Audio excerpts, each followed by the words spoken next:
Muv Luv is Isayama's inspiration for creating Attack on Titan. It's a really old visual novel, with the first game releasing in 2003. On Steam you can buy Muv Luv. This has the first two stories in it, that being Muv Luv Extra and Muv Luv Unlimited. Muv Luv Alternative is the final part of the main story. You can pirate both of these online. This official timeline shows how alternate realities and time loops work in Muv Luv. By the end of this video, you will understand this. I highly recommend playing Muv Luv yourself though, as I think the story becomes better than Attack on Titan once you reach Muv Luv Alternative. Muv Luv Extra takes place in a normal universe where it's just characters that are in a high school. Tekeru is the protagonist. Sumika is Tekeru's childhood friend who Tekeru gets annoyed by a lot. One day, Tekeru encounters a girl named Maya who is extremely rich. Maya moves into his home because she feels like it.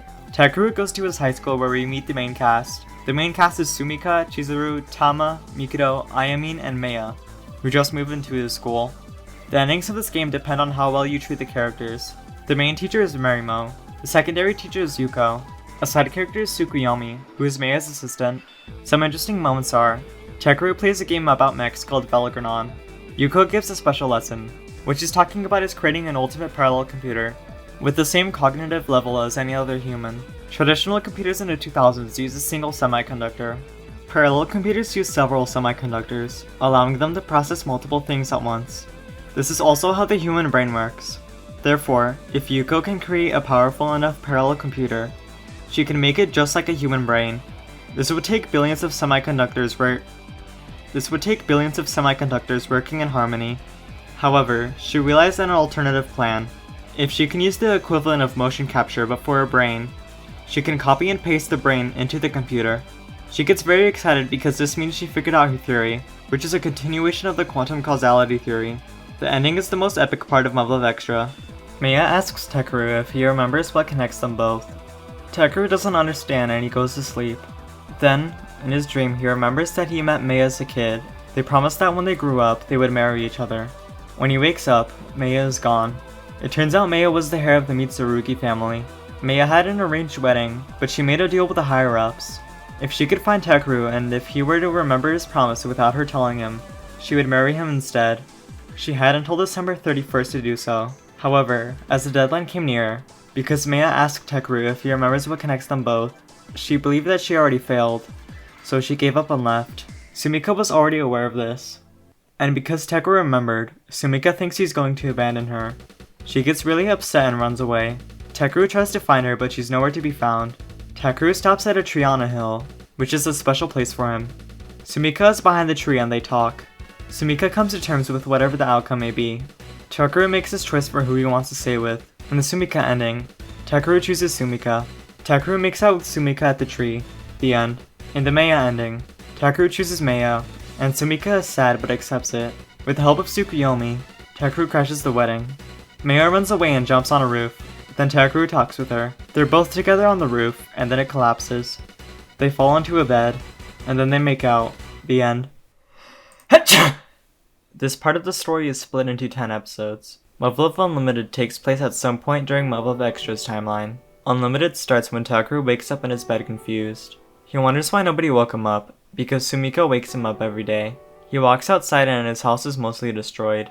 Everything around him is desolate. He thinks he's in a dream. Tekeru goes up to where his school should be, and instead it's a military base. He gets detained by guards, and while he's captive, he starts realizing he's not in a dream. He meets Yuko and is confused on why she says she never met him. Yuko realizes Tekeru is from an alternate reality. Yuko explains that aliens called the Beta attacked Earth. The Beta are basically overpowered enemies that aren't capable of fear. The population went from 6 billion to 1. Yuko is a science researcher instead of a teacher in this world. The world mostly uses tactical surface fighters to defeat them, which are like the mechs Tekeru used in Velgranon. Yuko decides to make Tekeru be a cadet so he can fight using a TSF, their sergeant being Marimo. Tekeru realizes that cadets are also the same main cast from Muv Luv Extra, all except for Sumika, who apparently doesn't exist in this world, even when Yuko checked the records. Tekeru is weaker than everybody else and struggles with military training because he's just an average person. Tekeru walks into a room and finds this brain in a strange capsule. There's a girl named Kasumi who resides in this room. Kasumi is connected to Yuko. After Tekeru gets to know her, Kasumi starts to wake up Tekeru every day. The cadets start training in their TSFs. Tekeru already has experience because of Velgranon, and he tries to do a lot of special moves. Because Maya is of the Mitsuguri family, she pilots a special TSF. Tama touches it and gets slapped by Tsukuyomi. This is the most exciting part of Muv Luv Unlimited for the next couple of episodes. The cast wear these kinds of suits when they pilot the TSFs for some reason. Chizuru and Ayumin can't get along, and then this happens. いざとなったら逃げ場のあるお嬢様。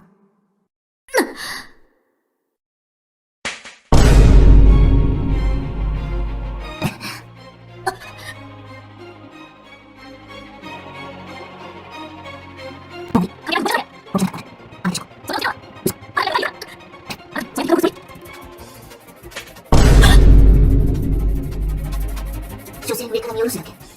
いつ私がそんなことしたのよ。自分が常に正しいと信じて疑わない。何ですって？文隊長様が偉い偉い。何がね？お前しか見せて死にたくな。何を？ Later they get along by them both cuddling with Takeru. Further into the story, a volcano near a location called Mount Tenjin erupts and the cadets are assigned to evacuate the people living in the villages nearby. Takeru and Maya pilot the same TSF at once to cut down a boulder to redirect the flow of the lava away from the village. The ending of the game begins at December 25th. Takeru goes up to Yuko and she's crying. Yuko says it's ridiculous how she can't fit 15 billion semiconductors into the palm of her hand. She says for her there's no tomorrow, which means that Earth has no tomorrow. The base commander appears for the first time and gives some news.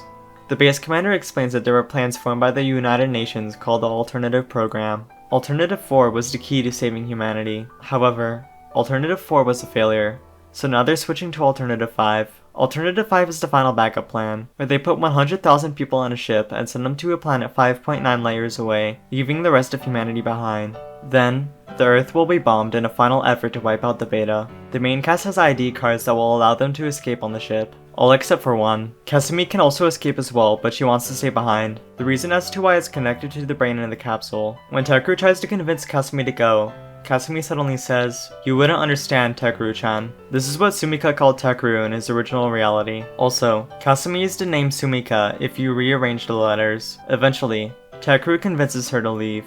Depending on which character you treat the best, they will go up to Takeru and offer him their ID card instead, because Takeru doesn't have one. If Takeru accepts, he actually breaks the ID card so they both stay behind. If Takeru declines, they leave and only Takeru stays behind. In the Maya ending, if Takeru declines, there's a post-credit scene of her with a child. It's implied that it's Takeru's and Maya's. By the end of Muv Luv Unlimited, it's implied that Takeru dies. In the Muv Luv Unlimited side story called The Day After, it gets even worse. At least one beta hive remained alive and they started spreading again, so the Earth getting bombed was for nothing. It's interesting how in Muv Luv Unlimited, despite most of humanity being dead, there's no gore or death that we see at all. The ending leaves pretty much everything up in the air. What happened to Sumika? Why doesn't she exist? Why is Kasumi so similar to Sumika? What was that brain for? Why is Kasumi so connected to it? What was the Alternative 4 plan? What is Yuko's connection to it? Why was Takeru transported from his original reality to the beta reality? We don't even get to see what the beta looked like, excluding the day after because that side story was created after Muv Luv Alternative. I tried to complete Muv Luv as fast as I could, and it took me about 15 hours to complete. It was time to move on to Muv Luv Alternative. This timeline shows how awesome and sad the story gets. This is Muv Luv Extra and Unlimited. And this is that compared to Muv Luv Alternative. Muv Luv Alternative took me about 30 hours total to complete. This is where the story becomes epic, and better than Attack on Titan. Muv Luv Alternative is really long, and there's an anime adaptation for it. The anime is more of a recap if anything, but it is coherent. If you want to get through the majority of the game's plot quickly, you should just watch the anime. Alternative starts when Takeru wakes up in his bed confused. He wakes up crying but he has no idea why. He believes all the beta reality he experienced was just a strange dream. He walks outside and it turns out his house is mostly destroyed. He realizes that it was all real, and that he was sent back to the day he appeared in the beta world. He remembers everything now, and also retained his strength as well. He goes up to the military base once more, and eventually gets to talk with Yuko. He explains everything to her. Yuko says she doesn't know if Takeru is telling the truth, but she somehow does know that he believes what he is saying 100%. Therefore she can give Takeru the benefit of the doubt. Takeru joins the cadets again. This time Takeru is stronger than everybody because of his training, especially when it comes to TSFs. Everything goes better than it did in the previous timeline. Takeru helps everybody and takes the best routes. This continues for a couple of episodes until Takeru changes something that causes a snowball effect. Tekryu decides to take measures beforehand so the cadets can do other things instead of saving the people in the village when the mountain erupts. The military will just do it instead. However, it turns out the military made the villagers evacuate in extremely inhumane ways. This causes a rebellion to kick in, and now the cadets have to fight. Chizuru's dad, who was a higher up, was executed by one of the rebels. This is a multiple hour-long arc with people piloting TSFs fighting each other. It ends with the head of the rebellion being killed by Tsukiyomi. After that, Tekryu and Yuko figure out a way to update the TSFs, so the TSFs can learn how the users pilot them, and change depending on how they do so. These updated TSFs are called XM3s. When Tekryu is asleep, that's when his consciousness is at its lowest, letting him briefly dream of his original reality. Yuko tries to update everybody's TSFs, but she gets upset at Tekryu and throws her documents at him. Tekryu offers to pick the documents up and gets a look at them. あんたには関係ないわ。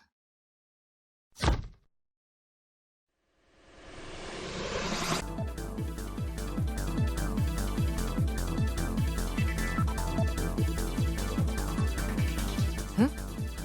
元の世界？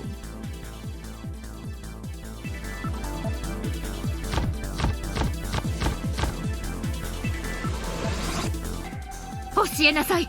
その式、今すぐ教えなさい。これが否定されるってどういうことか分かってんの？それ今研究中の並列処理装置の根本理論なのよ。なん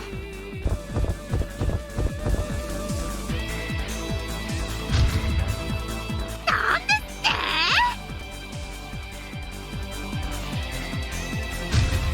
て？ Yuko creates a machine that can let him briefly go back to his original reality, so he can ask Yuko about the theory. Tekryu tries it out and briefly goes back, though he's merely observing the normal Tekryu from his original reality. He can't change anything. After the next couple of tries, he'll finally be able to go back for a couple of hours at most.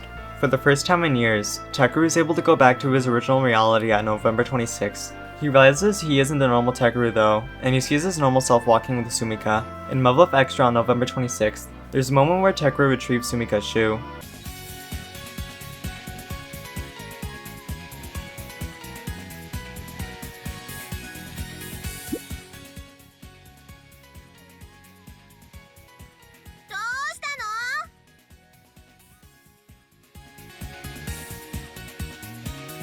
In Muv Luv Alternative, this happens.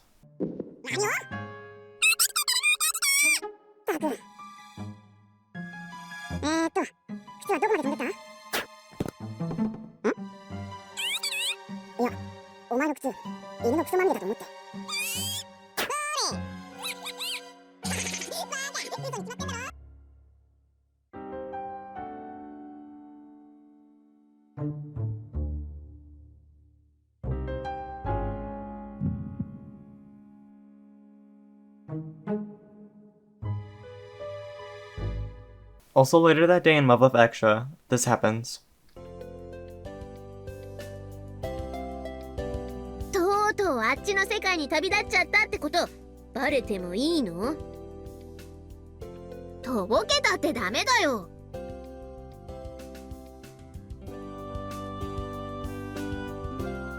He meets the original Yuko and gives her a document Yuko from the beta reality asked Tekryu to bring with him. Original Yuko gives Tekryu the solution to finishing Alternative 4. Tekryu goes back to the beta reality. Yuko explains to Tekryu what the alternative program is. Alternative 1 was trying to establish communications with the beta. Alternative 2 was capturing some beta and analyzing them. They found out that the beta have no digestive or reproductive organs. Alternative 3 was creating special bred humans that can somewhat interpret thoughts. This is so they could try to understand the beta and communicate with them. Kasumi is one of those humans. However, all they realized was that the beta don't see humans as life, and this is how Yuko could tell Tekryu was being genuine when he said that he was in a time loop. Alternative 4 is the creation of the mysterious 00 unit, something like an engine to a machine that's able to defeat the beta.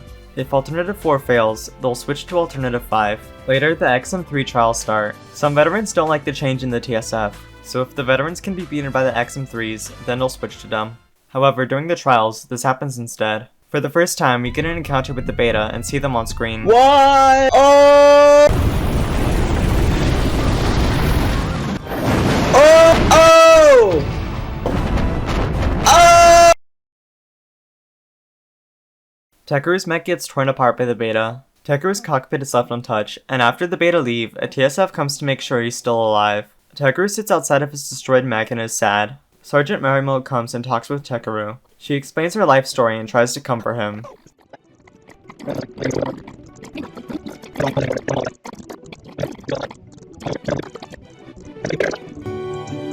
Huh? What? What? Takeru's retrieved and he decides he wants to go back to his original reality forever, because he thinks he already did enough. Yuko lets Takeru leave, however it will be permanent this time. Takeru will be merged with his original self, though it will take a long time before their consciousness does.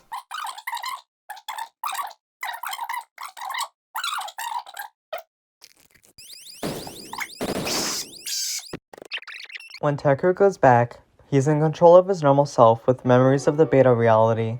Sumika wakes Takeru up, and everybody immediately realizes that there's something slightly off about him. Takeru is struggling with moving on from Marimo and acting the way like he used to. Marimo and Takeru form a bond and they go to dinner with each other. At this point, he's changed so many events that this timeline branches off from their original game. The next day, Sumika is crying because of something on the news.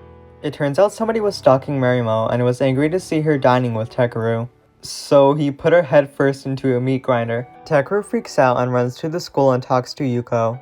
Yuko explains that everything wasn't as simple as Takeru being randomly transported to the beta reality. Causality is a more fancy way of saying the word potential. He brought the causality of Marimo's death in the other world back with him. And this is just the beginning. Somehow, Takeru became something called a causality conductor, with his transportation to the beta reality being a consequence of that. Being a causality conductor means Takeru's information is shared across his realities, with the effects happening over time. As long as he's a causality conductor, he will never be able to be normal again. The next day, Takeru talks to Maya about some plans they made together, but Maya seems to have forgotten them. Then suddenly she forgets who Takeru even is, or why she's around him, so she just leaves. Takeru is extremely confused and talks to Yuko. Because Takeru is a causality conductor, he's basically a leaky pipe, with his information escaping into other realities. When somebody is aware of Takeru's presence, his information is slowly being sent away, including their memories of Takeru. This will eventually start an exponential decay of their memories of Takeru. It's just that their memories are going first instead of other things. Sumika forgets Takeru, and if Takeru spends time with others, everybody would forget him too. This is just the beginning though. If Takeru stays in this reality, because he's a causality conductor, eventually all the causality from the beta reality would be pulled into this reality. A basketball board fell from the ceiling and crushed Sumika. Yuko starts driving Takeru somewhere to help him. The laws of cause and effect become blurry because Takeru is a causality conductor. So if he's not a causality conductor anymore, this branch could be reset. Takeru has to go back to the beta reality and stop what's causing him to be a causality conductor. Also, if Takeru were to die in the beta reality, he would probably just loop again. There were actually many times that he has died, but the memories were too blurry for him to remember. Yuko and Takeru break into a nuclear research lab. Activating some machines could give Takeru a chance to link himself back to the beta reality. Takeru goes back and he's at the machine again. Yuko tells Takeru she already completed the framework for Alternative 4 by completing the 00 unit. Yuko and Kasumi show Takeru the 00 unit.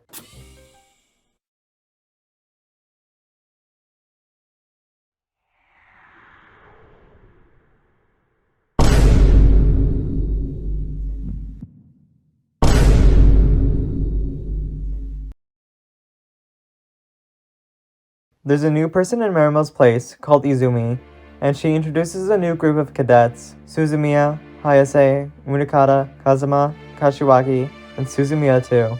Yuko reveals the truth behind Sumika. The reason as to why there were no records of her were because she lied. It turns out the base everybody was in was originally a beta hive that they managed to retake using G-bombs. The beta experimented on humans, and when they were done, only their brains were left. Sumika's brain was the last one alive in a strange capsule. This is what the brain in the capsule was, and this is why Kasumi acted like Sumika. Because Kasumi was using her abilities to communicate with Sumika to the point where Sumika was like a part of her. Yuko turned Sumika's brain into a special type of brain, and built a body around her that was exactly like Sumika's. With this artificial brain, she could do what Kasumi can, but better. However, this change basically killed Sumika, with what's left being an imitation of her. Sumika is trying to remember who she is, and Takeru spends time trying to make her remember. Sumika has headaches as she tries to remember everything. Sometimes she would pass out because of them. Eventually, Sumika manages to start acting like herself again, though she does have to recharge every once in a while. How she recharges is a mystery. We get the reveal of what happened to Takeru from the beta reality. Takeru's and Sumika's relationship in the beta reality was mostly the same. The beta kidnapped them and a bunch of other people and experimented on them. They killed Takeru because he was trying to protect Sumika. The beta experimented on Sumika and only her brain was left. Also, some characters are experiencing flashes of memories that never happened. They don't really comprehend them, but if they had a specific spark, then they would remember. Takeru starts to clearly remember the different paths he took in different loops. A major battle plan called Operation 21st will take place soon. This is to retake a location taken over by the Beta Hive, originally called Sadogashima. This is the first time we get to see characters actually fight with the Beta. Eventually, Sumika appears in a massive mech called the A-02. With a massive blast, the A-02 is able to blow up the Beta Hive. For the first time, humanity has been able to destroy a Beta Hive without cheating, but then Sumika decides to just faint. Takeru and Izumi go inside the A-02 and Takeru brings back Sumika. Because the Beta are intelligent, if the A-02 is left with them, they will learn how to defend themselves against it. So when everybody leaves, Izumi takes control of the A-02 and blows herself up. This is humanity's first real victory against the Beta. A couple of days later, suddenly, about 40,000 Beta start charging directly towards the base everybody is in. The reason as to why is because, again, the base was originally a Beta Hive. The base actually still has the Beta reactor deep underground, and the Beta just need to replenish the resources using the reactor. The Beta managed to breach the gate. Suzumiya 1 dies trying to stop the Beta from reaching the reactor. Sumika says the reactor should be destroyed. Hayase goes to the reactor and blows it up in order to stop the Beta. This was the most devastating fight so far. For some reason, just 2 days later on December 31st, Yuko decided to launch a major operation. In this operation, the entire world will be involved, because the Beta are all involved somehow. If they destroy the original hive, all the Beta on Earth will be destroyed. However, the original hive is much more complicated than the others. At least 1 million Beta are in the original hive. Takeru will pilot a mech called the XG-70 Susanoo-4, with Sumika acting as the engine for it. This mech is even stronger than the A-02 that Sumika used. Kasumi will be by Takeru's side in the cockpit for this. This is Operation Cherry Blossom. The remaining cadets in the new group were too injured to fight. Chizuru, Tama, Mikado, Ayame, and Maya will be there and use their XM3s to help Takeru. Everybody will be launched into space, and then they'll land at their original hive. Takeru has to reach the center of the original hive in order to get to the source of it. Then Takeru will destroy the Earth. Then Takeru will destroy the source, which will kill all the Beta on Earth. Then the survivors will be ejected back out into space. This is the final battle. Chizuru and Ayame's XM3s get heavily damaged by the Beta, and in order to block off the hundreds of thousands of Beta from reaching Takeru, they self-destruct.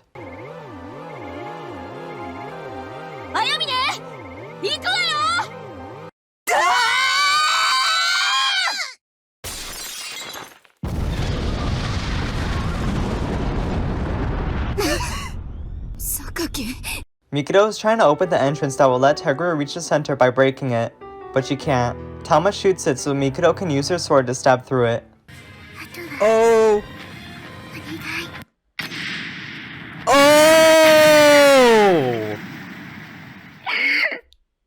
She just died.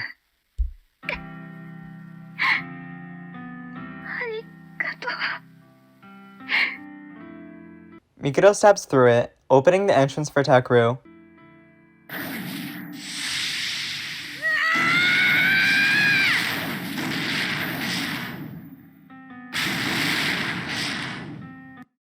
She broke it.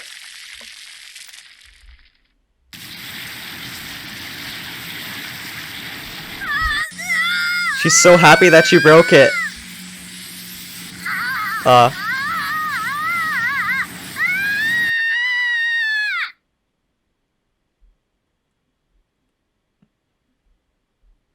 Did she just die?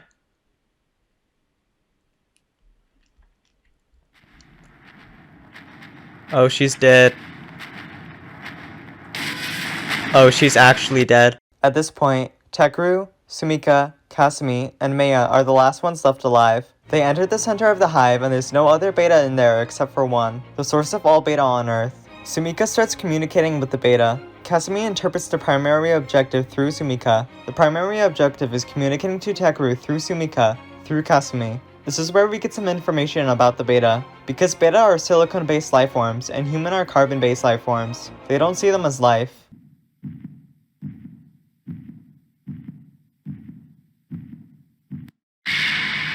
Oh, she died! Maya comes in and helps. Maya decides to blow herself up, but the primary objective stops her from doing that. The primary objective throws her XM3 onto Tekeru's mech. Tekeru has to choose between using a massive blast to destroy the primary objective, but kill Maya, or go through another time loop by dying and resetting to the beginning again. After 13 minutes, Maya manages to convince Tekeru to sacrifice her. Shoot!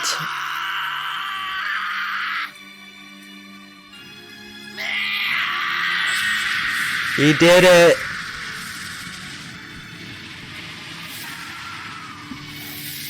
Oh my god, it's dead! She's in the afterlife now. Wait, why is her sister there? Her sister isn't dead yet. After that, they're back in space and land back at a base. So the survivors are Tekeru, Sumika, and Kasumi. Except for Sumika. It turns out the reactor was how Sumika was able to recharge. But because it was destroyed, Sumika didn't have long to live now. Sumika realized that when she was recharging, she was connected to the reactor. But the reactor was connected to the beta, so her information was being sent to them. That's why Sumika wanted to destroy the reactor in the first place. That's why Yuko launched Operation Cherry Blossom just 2 days after the beta invasion.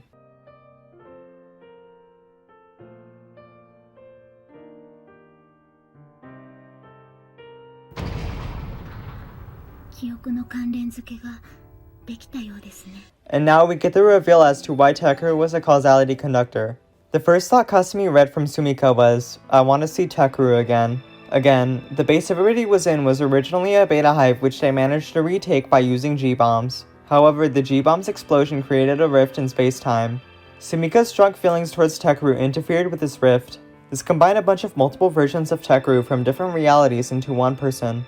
The reason as to why Tekeru was in a time loop was because he died without being with Sumika. Tekeru looped back to October 22nd, the beginning of Muv Luv Extra. Sumika's subconscious mind was responsible for this happening to Tekeru. October 22nd was the day Maya appeared, and Sumika started truly wanting Tekeru to be with her. Because Tekeru and Sumika were together at last, Sumika's wish was completed. This means Tekeru isn't a causality conductor anymore. Eventually, he'll be sent away from this world. There's still beta nearby in space, but because of Tekeru, he bought humanity at least 30 years. This can be enough for humanity to build technology that can fight against the beta.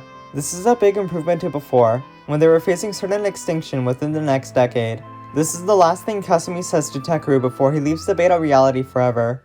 Tekeru goes back to his original reality, and he loses memories of what happened in Muv Luv Alternative because he merged completely with the normal Tekeru. This is the final extra timeline. Tekeru tears up when he sees everybody, but has no idea why. It turns out this timeline is slightly different from the original.